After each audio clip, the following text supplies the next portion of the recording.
Good afternoon, Composition 3. This is week 12, and we are preparing to do the term paper, which is due the first week in December. I got some feedback in the CQI forum this week, and some people feel like they need a little bit more direction when it comes to essay. You've done lots of homework for me this semester, and it's been done very well. So I think all the building blocks are there. We just have to talk about how to put it together. So there's a file. It's called the Essay Outline Template and the Topics for you to choose. The file is a PDF file, so all you have to do is click on it, open up the file. You don't have to actually use the physical, you don't have to print it off or write on the template itself. Just use the headings and you can open up your own document and just make sure you have all the components, right? What I'm looking for here is really just, it's an outline. So you don't even have to do full sentences as long as it's clear, but the main ideas are for each section, okay? Now, the paragraph that I asked you to do about a month ago, some people never completed it, and I said, as long as you give it to me by tomorrow, that I would accept it. So tomorrow is the absolute deadline, November 20th, for you to hand in that first assignment. It's not worth a lot. It's only worth 5%. It was just meant to be sort of a gauge as to where your writing was before we wrote the essay itself. So I always like to say that writing is a process, and the process can be a little bit difficult. It can be painful in some cases too. But I've always thought that one of the most essential things to prevent writer's block or difficulties with organization is to use an essay outline like I've provided for you. So I know that some of you like to write. Most of you, actually many of you in this class I've taught before, and you may be a little bit surprised about how this class is organized or the way that it's going, but this is because it's online, and I would do a lot more coaching, and I would do a lot more, interaction with you in the classroom normally, but I can't do that because of the video lecture. So I think some of you may feel like you need some more advice, or you need a little bit more instruction personally. So please, we're coming to the end of the term. We only have 3 weeks left before the exam, and this is the time, because the term paper is worth 20% of your grade. This is the time for you to, ask for guidance or consultation. We can have a chat on Zoom. Students are preparing their essays and wondering, if what they're doing is the right thing, often drop by my office, and we have a chat about how to approach the essay. 10 or 15 minutes is usually enough, and this can help you, improve your writing and get a better grade on the assignment. So if you would like to do that, it's pretty easy for me to arrange a time. I do have 2 little kids, but we can, during the day or late in the evening, probably after 9, I would be available to talk to you on Zoom if you want to talk about how you're going to handle your essay. So there's 4 topics that I've given you. They're pretty open topics, and I tried to give you a little bit of variety so you could choose something you would be interested in. You have to take that topic and you have to narrow it down as you did in your homework. A general topic is no good for a 3-page paper. This is what I'm expecting you to do. Now, there's been a bit of confusion about length and word counts and stuff like that. I'm not too concerned that you go over 3 pages, just that you write enough, right? So when I say a paragraph and you only write 5 sentences, that's too short. I'm looking for something more like 10 sentences. When I ask you to do a paragraph, that was a long paragraph, the one that was due in October. And this, we were looking for 5 paragraphs over the span of 3 to 4 pages. So just make sure you get to like the third page, because I don't want you writing 2 pages and another student writing 5, because on the one hand, that's not fair. They have to write twice as much as you, and on the other hand, it's not easy to judge the quality if the lengths are that different. Like someone else writes twice as much as you, that doesn't necessarily mean that they get a better grade, but it's harder to evaluate, I think, if people are writing different styles and different lengths. At least we need the format to be consistent. So I would like 5 paragraphs. 1 paragraph would be the introductory paragraph, and then 3 body paragraphs, and then a conclusion. If you decide to do 1 super long body paragraph, that's possible. I just don't think it's as easy.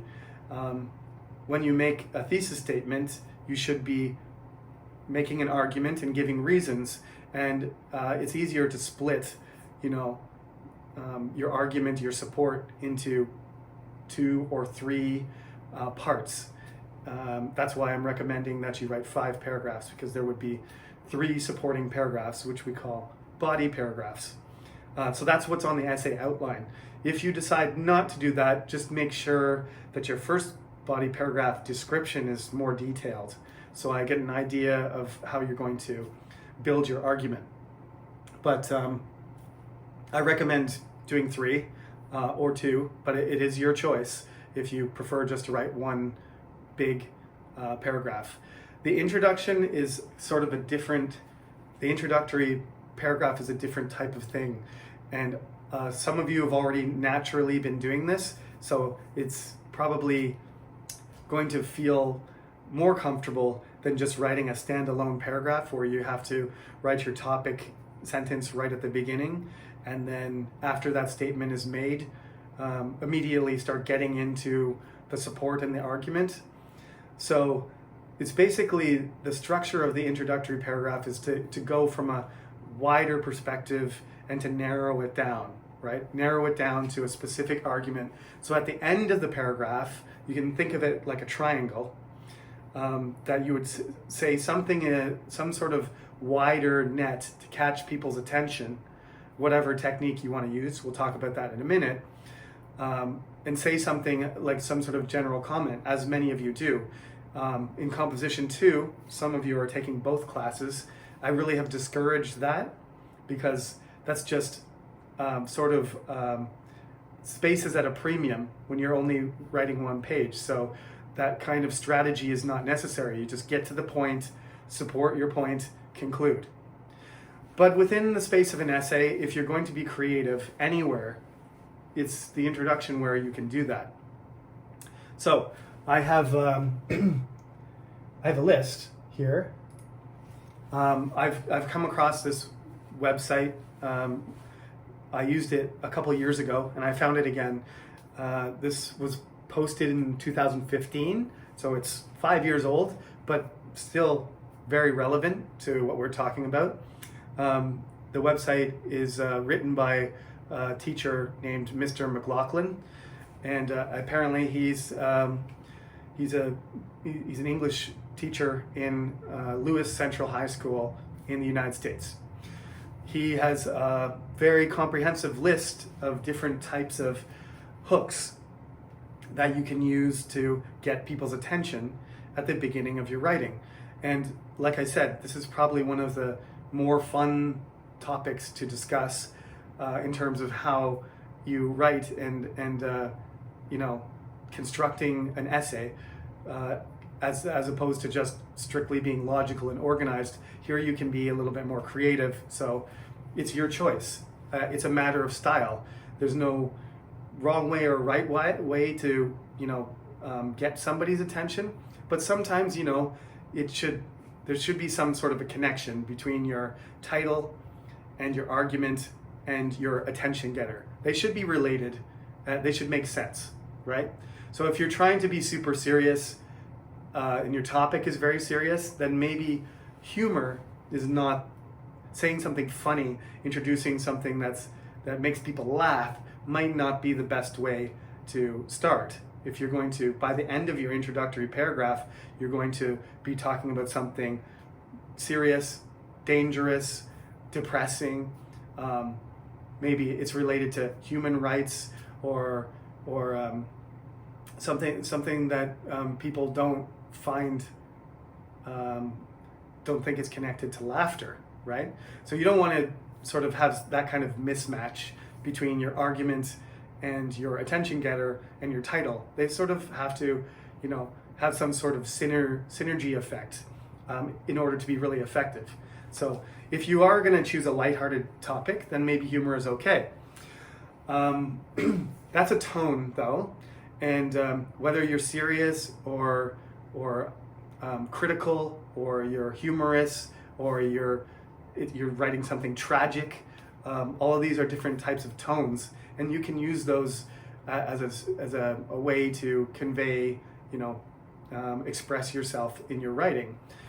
But the best kind of attention getters have a certain device, right? So you can use the tone can change, but you can still use a specific strategy in order to get your point across. So the first one that Mr. McLaughlin mentions is a personal reference, right? You can make a reference to yourself, or you can talk about something that you experienced. This is called an anecdote.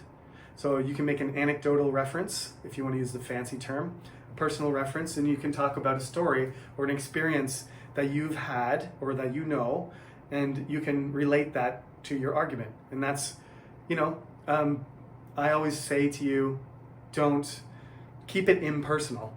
But in the introduction, you can start out with this personal example, and then you can, by the end of the introduction, you can end up with a thesis that's formal and impersonal and unbiased, even though you're using personal anecdote as a device to get somebody's attention.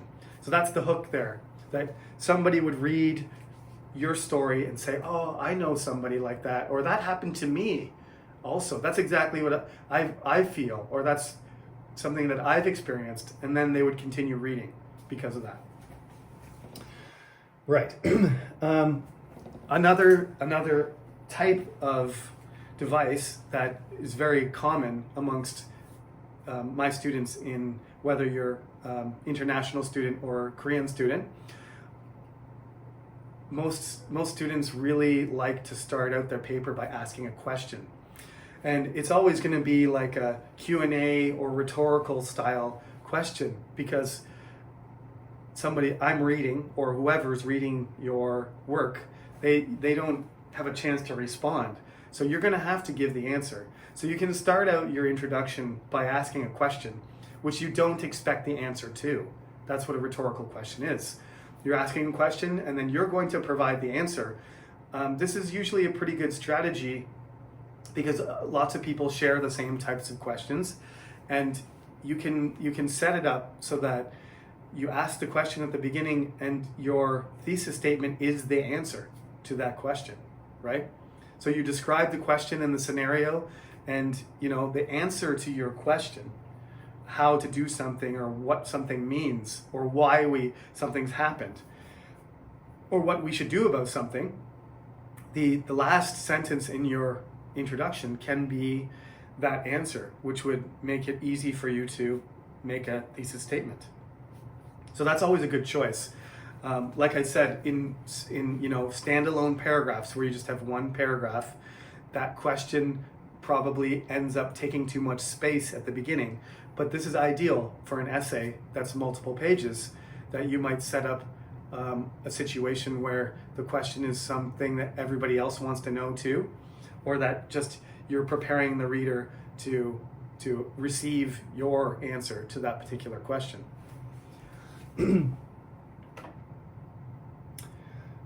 Yes, the third one was humor. I already mentioned humor. This is a device. Quotations, that's one of my favorite techniques, is to take something that a famous person said.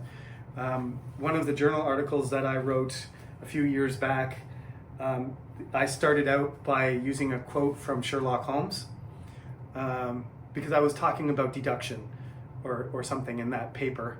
And even though it's a fictional narrative and it's a detective novel, or I'm not sure actually which book I got it from, but a series of, detective stories, even though it's just a fictional character. Sherlock Holmes, there's a reason why he was incredibly popular, and that Sir Arthur Conan Doyle, the writer, the author, actually was sometimes consulted about real detective work. This is the most amazing thing I've ever heard, is that he created such believable, realistic stories, and Sherlock Holmes was so intelligent and perceptive that real police officers actually asked Sir Arthur Conan Doyle to help them solve cases, and he was able to help. Incredible that he would be a non-professional police officer and be able to do that. But people fell in love with Sherlock Holmes to the extent that Sir Arthur Conan Doyle got sick of writing. He didn't want to keep writing Sherlock Holmes stuff, so Sherlock Holmes died in his stories. But there was such outrage and grief, I guess, about the death of such a beloved character that he had to resurrect him and bring him back. I know, he didn't drown in the river. I can't actually remember how he returned, but he didn't die. Professor Moriarty didn't get him, and he survives his brush with death, and then he returns. And so he has to write him back into the stories again because he's so popular. This is the kind of thing that you can use just to lend yourself, again, you're trying to get attention. One of the most well-known characters in literature is Sherlock Holmes. And that's just me trying to get people, borrow his fame, borrow that interest in that character. The quote was a good quote as well. I'm not sure where my article is, but it was a good quote. It was relevant. But more than that, anybody who is familiar with Sherlock Holmes might be more likely to continue reading an academic article simply because they're like, oh, Sherlock Holmes said that. That's interesting. I wonder how this topic is related to detective work or deduction or whatever like that. So it's just a kind of convenient way of using somebody else's writing ability and quoting something famous so that somebody might be more likely to jump into your essay and give it a chance, right? That's what attention getting is all about. Right. Again, at the beginning of a normal paragraph where there's only one paragraph, you probably wouldn't want to start out with a statistic or a series of facts. But in the case of an essay, you can.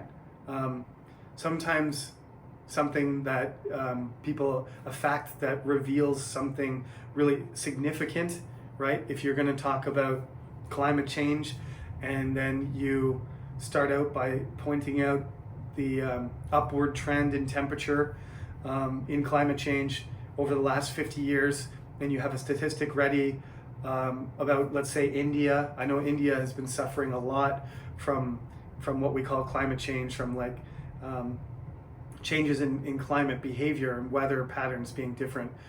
India often has droughts anyway, where it's too dry for several years and there's not enough food production, but it's particularly bad now with pollution and rising temperatures and unpredictable weather.